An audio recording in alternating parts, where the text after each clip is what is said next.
Right, morning everyone. Apologies, I'm a little late starting. I had a last minute meeting just before this. So obviously the intention for today and the few sessions I've got spread out throughout the day is just to go over some of the key changes coming out. When I've been out on the site and stuff, I've noticed a lot of people are unaware of the changes, and they're obviously quite significant. So I didn't think it could hurt just to spend a couple of hours helping get briefings out. So one thing that's important to mention before we start is that this is recorded.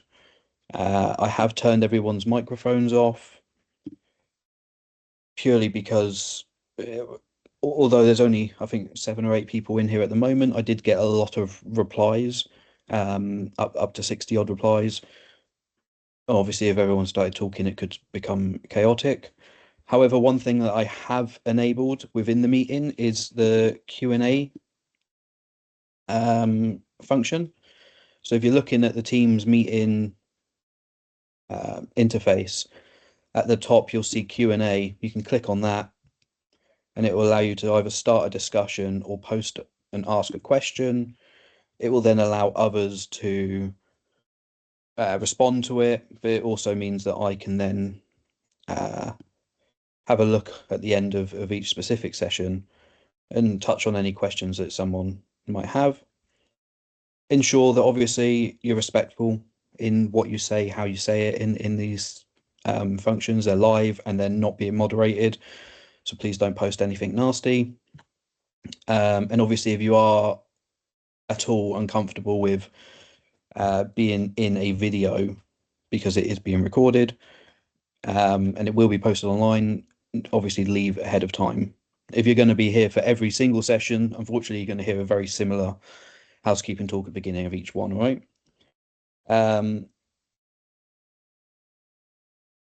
Little disclaimer, I've put this in purely for, well, just to cover myself in case anything untoward was trying to be pointed at me finger-wise. It's not formal training. This is not formal training. You still need to go classroom, do research, all things like that. It's purely a briefing just to try and help pass out the changes as I understand them, all right? If you're ever unsure or think that I'm wrong, go and verify it, check the official rules, check the official standards, and follow them, all right? I might make this presentation available as well, which means that obviously as things change, this will eventually become outdated, and that's why it's important to always verify using the Network Rail Standards portal or RSSB's website, where you can get live, up-to-date standards, standard forms, handbooks, things like that. Now, the first session that we started with, that I put in the calendar, I don't know which one it was off the top of my head. Let me just double check that one. You'd think that I've been prepared, but... So, CTM021, all right? CTM021 is a competency training management standard, specifically the competency management standard that relates to track safety. Track safety being our PTS, COS, ES competencies, things like that. All right. The reason the changes are important is because it's people's competencies, so it's nice for them to understand what they need to be doing and how they need to be doing it, as well as obviously the recertification cycles and the changes to logbook requirements. As well as that, it's good for managers, resource managers, and sponsors to understand the new limitations that are present and requirements to help plan and maintain people's competencies.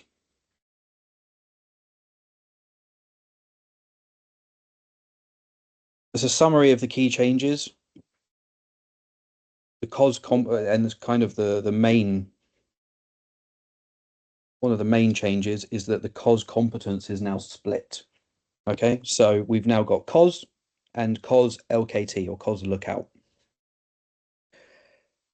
The COS lookout competence is needed for anybody who is going to use unassisted lookouts, all right? There's no changes to your normal COS competence, so you don't have to go and do extra training or anything like that because this now exists. You only need to get this competence added if you are planning to use unassisted lookouts.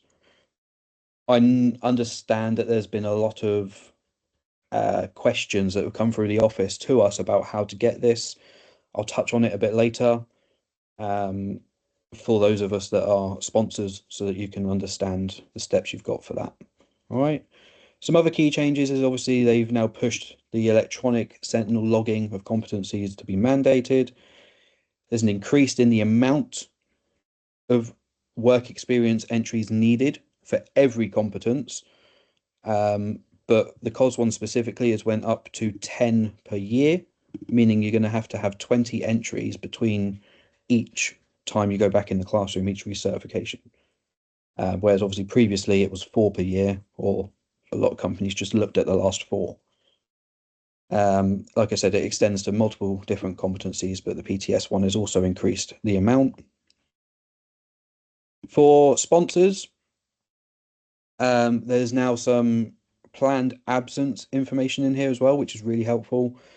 How we can cover maternity leave, things like that, without people just losing their competence.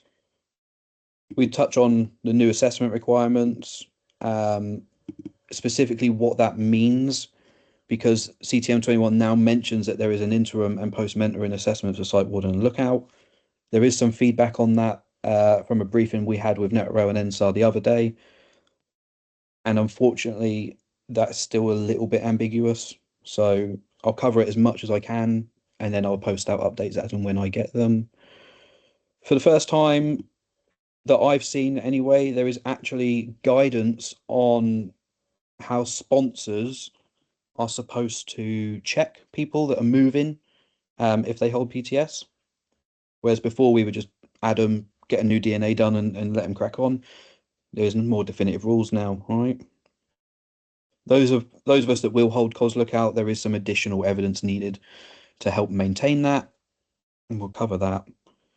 And then obviously, quite a big one is lookouts have now got specific requirements around when we can use them and what equipment they can, or I suppose can't use now, because they can't use anything really. The practice requirements for PC have also been touched on and added. So PC or protection controller has always had the need for an interim assessment. The Sentinel system itself has configuration issues that don't show that as a mandatory requirement to sponsors. That means a lot of people have just not been doing the assessment, which, you know, you can't blame people because they either A, didn't know, or B, if they're not mandated and forced to do it, you know, why would you spend the extra money on it? CTM021 has not only addressed that and again reiterated that the PC does have an interim assessment that is mandatory, but it does also have now a post-mentoring assessment. Again, I've put review here because it's a little bit to be confirmed on the formality of the post-mentoring assessment. Key terms, I don't think I'll need to go over any of these really, other than maybe this new one. So COS with LKT following it stands for Controller of Site Safety Lookout, which is its own standalone competence for anybody that wants to deliver work with unassisted or site lookouts only. All right. The rest of it is all pretty should be pretty familiar to us all within the industry. LAWS is lookout operated warning systems. So it's a human activated warning system. Those of us that have been around a while might remember the Peewee system. And just, you know, to simplify it, what it is when a lookout sees a train, I don't know, pushes a button or releases a dead man switch that would then sound a warning to the group. Because it is a human activating the equipment, not just a human turning it on like some of the semi or permanent systems. It has all been withdrawn, but there is still reference to allows in certain areas, so it's nice to understand what that is. All right. IRP is something that I've noticed a few people don't know. It's incident response pack. It's just basically a 9909 that's used only in the event of incidents or accidents when person in charge, who might be the cause, needs to obviously go on or near the line without being able to plan a standard planning process as per 019 standard. These are the most commonly appearing competencies that I've seen that relate to this standard. But it does cover any of the track safety competencies.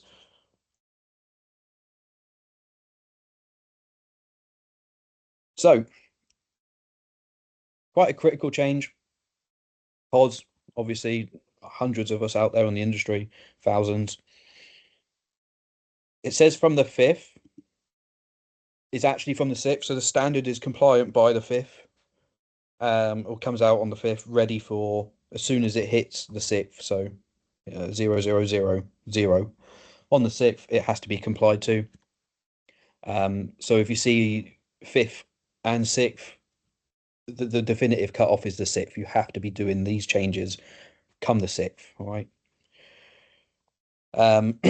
Basically after the 5th, so from the 6th, if you are to work with lookouts, unassisted lookouts, that is, you must hold COS lookout. Okay. That includes or extends to the planning of it. So if you are going to be appointed as the person in charge, or the COS, if delegated, and you're using unassisted lookouts, you must hold COS lookout at the point of planning. Right, so you can't then just delegate to a different COS on the day who has this just to ensure you're ticking the box.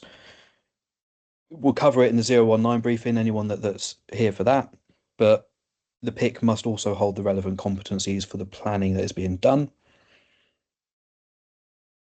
Other than that, there's no change really to the COS competence in terms of in practice or on-site operational delivery. You can still use the permanent or semi-permanent, also known as portable, warning systems, because that's not the use of lookouts anymore. But if we do go down to the very last hierarchy of safe system work where unassisted lookouts is, you must hold the COS lookout competence. Okay. Pardon me, sorry. So like I said, there is no retraining needed for the new COSs, all right. You just need to be aware if you get a safe work pack and you don't hold COS lookout on Sentinel, you shouldn't be verifying it, and you definitely shouldn't be implementing or putting out lookouts. Some of the other changes is the maintenance or the ongoing upkeep of the COS competence. It's now increased to a total of 10 uses of the COS competence on managed infrastructure, so NR managed infrastructure, per year. So that means when you come back for your recertification, which is every 2 years, you must have 20 recorded uses over that 2-year period. Some things that were touched on the briefing the other day is that it is very much 10 per year. So you can't have a year off and then suddenly smash 20 shifts out, 6 months before your recertification event. You must do the 10 per year, but also at the 9 to 15 month mark, when you've got your interim assessment, which should also include a sponsor reviewing your COS and your ability, so your line manager review, there is a set amount that you should be doing at that period also.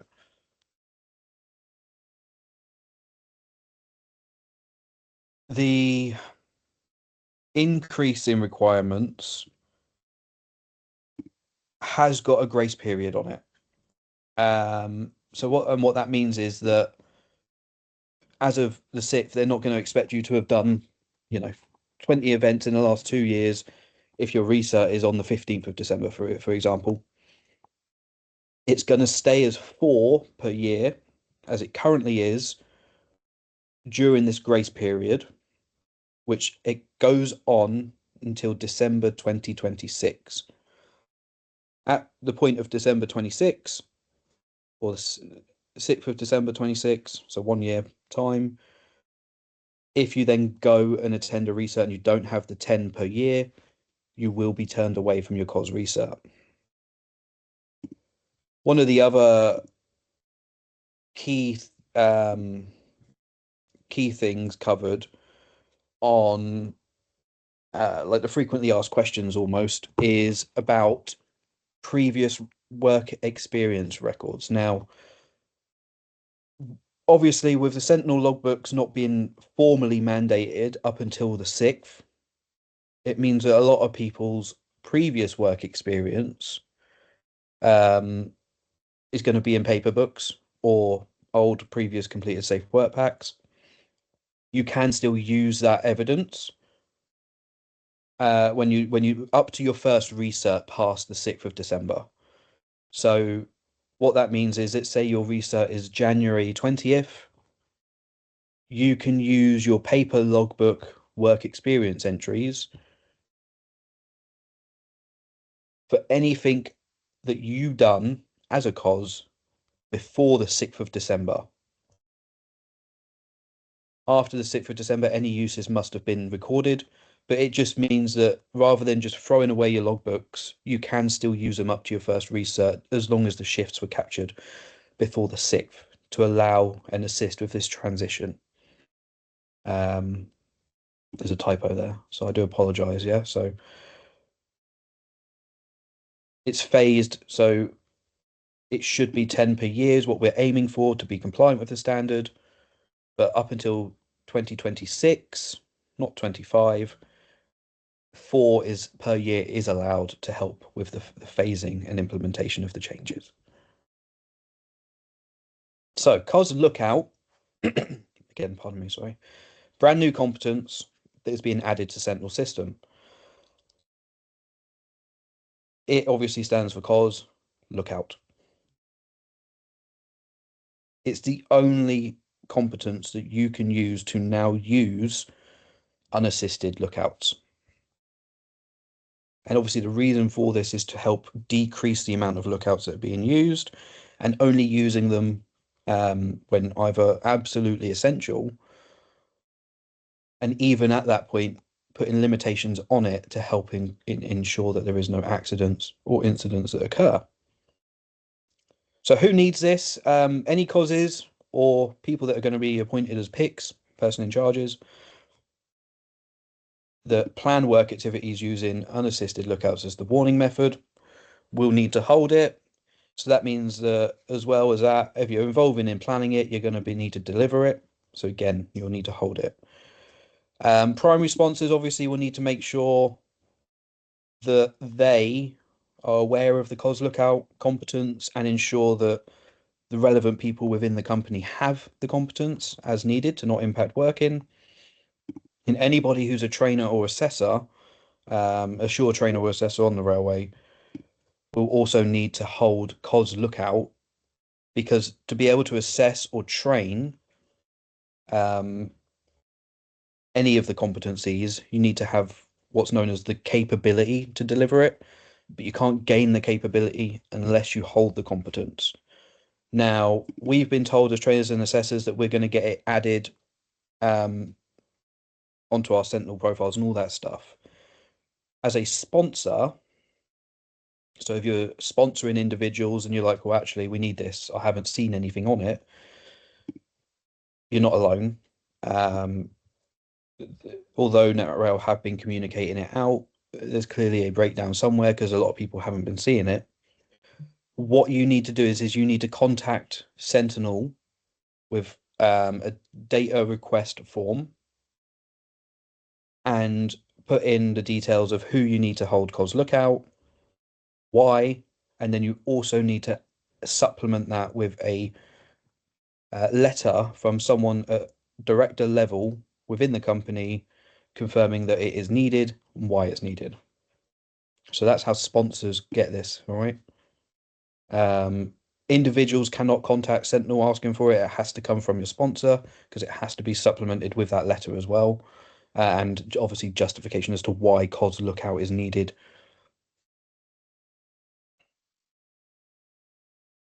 There is the need for obviously your primary sponsor. So although it says assessment, it's not the same as a workplace assessment, which a lot of us will be used to. It's your sponsor going, well, yeah, that person has the skills, the experience, the non-technical skills, and the right attitudes to be appointing and working with lookouts. I think we need it. So then obviously they go to their company director or equivalent. I need you to look at this person, look at this reason for having COS lookout. Can you please confirm in writing that we have it so we can get it added? And then obviously training providers, after the date when new people need it, we will still add it to Sentinel as normal. But ahead of training, sponsors must send the training providers this bit. All right, we must see company director approval ahead of delivering initial training or recertification training. Okay. They're again to help help with this new change coming out. Anybody that does require COS lookout obviously is not going to have COS lookout work experience entries because it's a new competence. So to help with this and to ensure that it doesn't, start impacting people who get it added via Sentinel, when it comes to your next COS recertification event, this is the evidence that you can bring. All right. So up to the 5th of March, you must bring one safe work pack that demonstrated the use of lookouts that you was the COS for. After 5th of March, up to the 5th of June, it's then two, and so on and so forth. All right. From the 5th of December 26, any time that you then want to go and recert, you must have 5 safe work packs per 12-month period for the COS lookout. So it's very much going to be, if you don't need it, you don't get it, because keeping up with the requirements needed is only going to be those people that actively use it. All right, which is obviously the intention. When it does come to initial training, once it's formally released, after the or come the 6th, to obtain COS lookout, you've obviously got to hold COS because it's what's known as the parent competence. You must get approval from your primary sponsor, which is also inclusive of company director level approval. You've then got to go and do the COS lookout specific training because it will have its own bolt-on training. And then you've got to be able to demonstrate competence through safe work pack evidence and the work experience logs on the Sentinel system. We will go over this more later when I go over the rulebook and handbook updates. But just saying that obviously is in CTM021 is what's known as the competency requirements.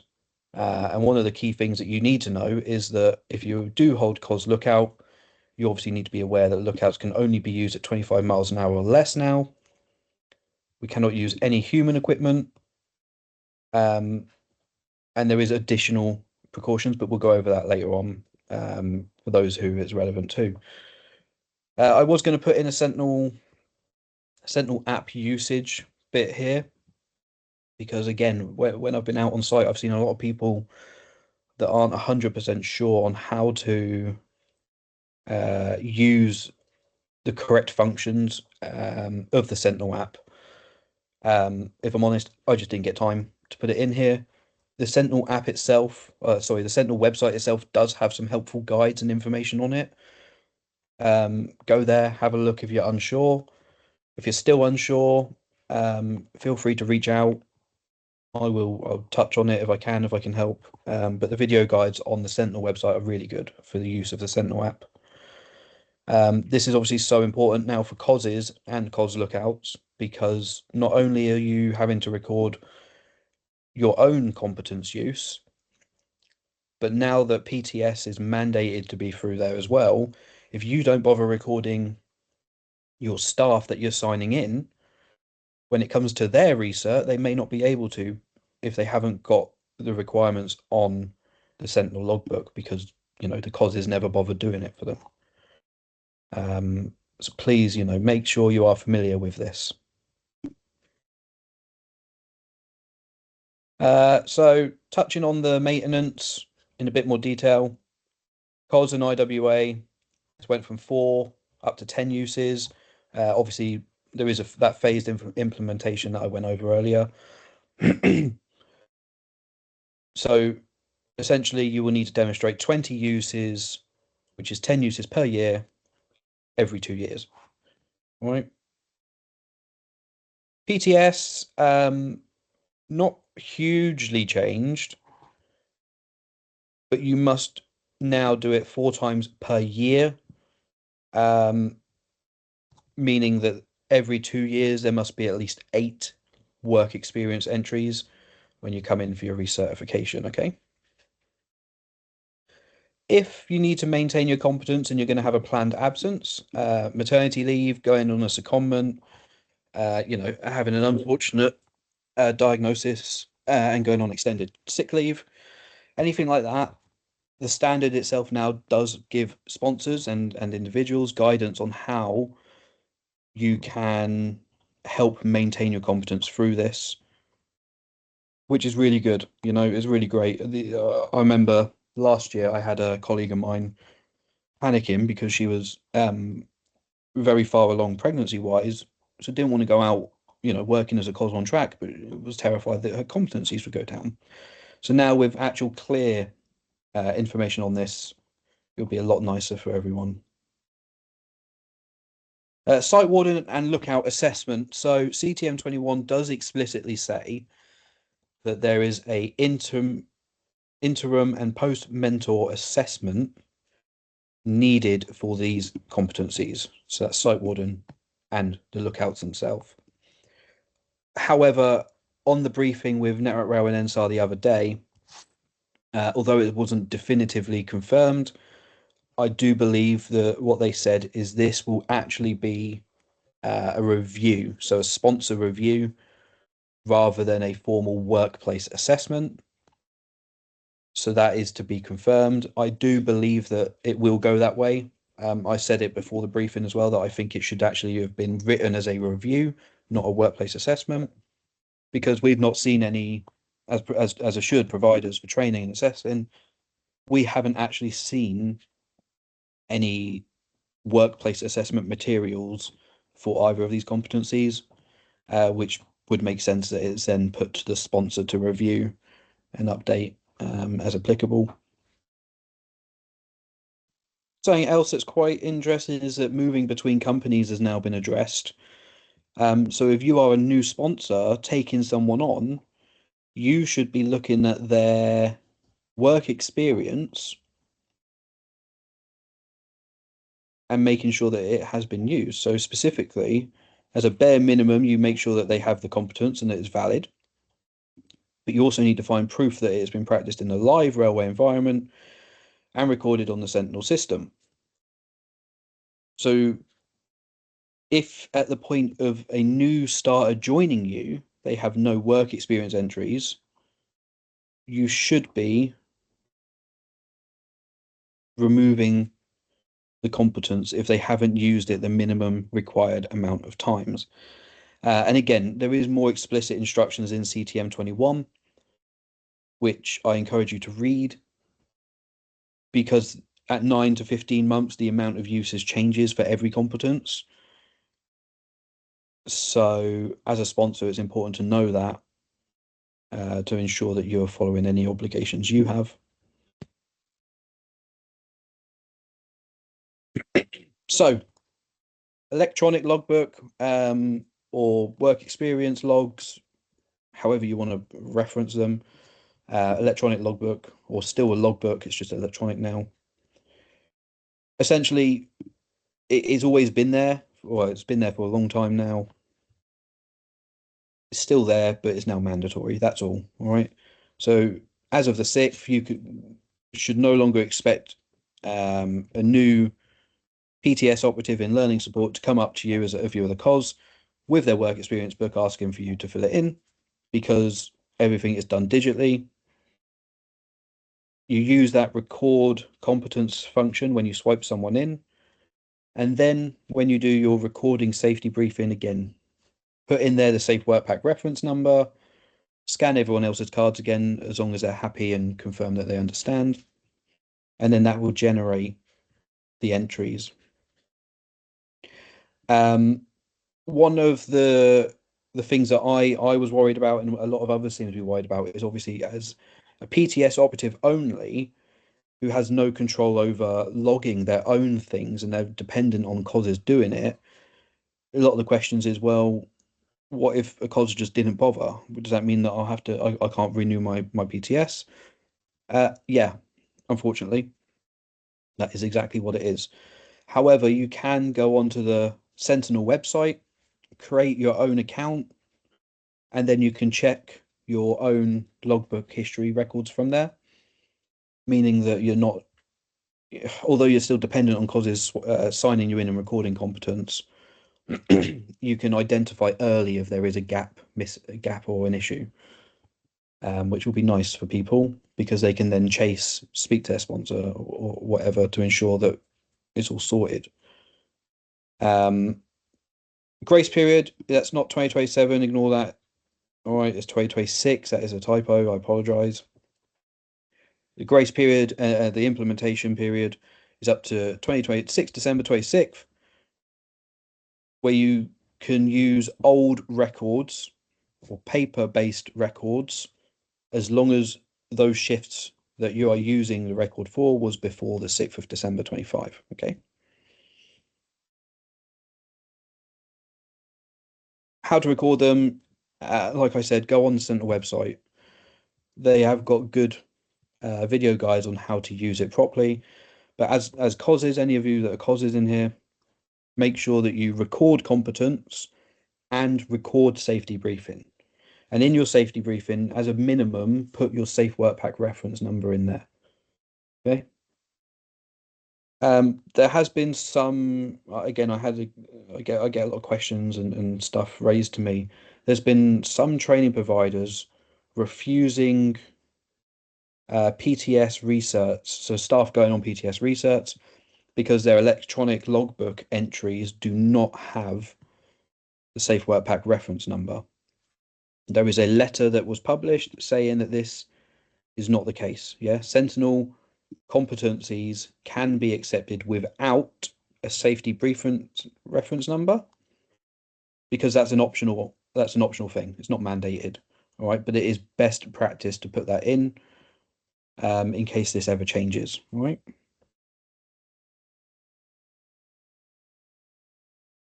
Those of us that are higher up than PTS, you don't have to get PTS entries and COS entries. So your 10 COS entries per year that you're going to go for now covers the PTS requirements. Yeah. So any use of a higher competence does count as and include the use of PTS work experience records. This is just touching again on the PTS logbook entries. They can be taken without the reference numbers. Like I said, best practice is to have them though and put them in. One other thing is trackside location. Yeah. So when as COSs, we get to pick the location that we're working at before we start swiping the team in. It's separated into regions and then trackside, non-trackside, depot, so on. It must be recorded correctly as trackside. All right. Something that popped up recently as well is Docklands Light Railway. So if anyone's recorded DLR shifts, that does not count towards PTS because it uses a different competence. So make sure the location is correct as well as everything else. As I said, higher competences do count towards PTS. There was no mandate for the higher to follow the same format. there is now, the standard is very clearly saying everything has to be through Sentinel.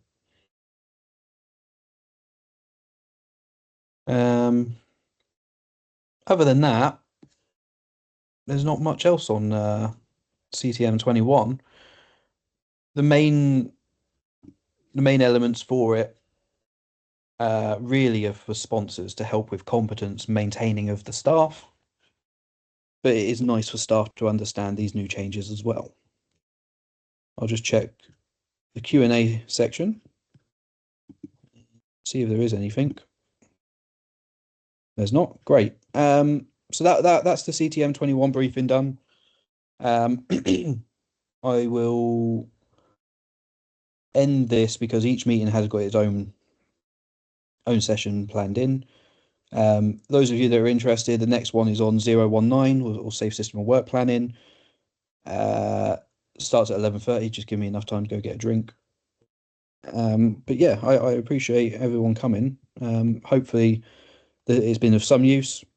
Like I said, any questions, feel free to drop me an email, message, whatever. My phone's always on. But otherwise, I'll see everyone in the next one. Those of you that come in. Thank you.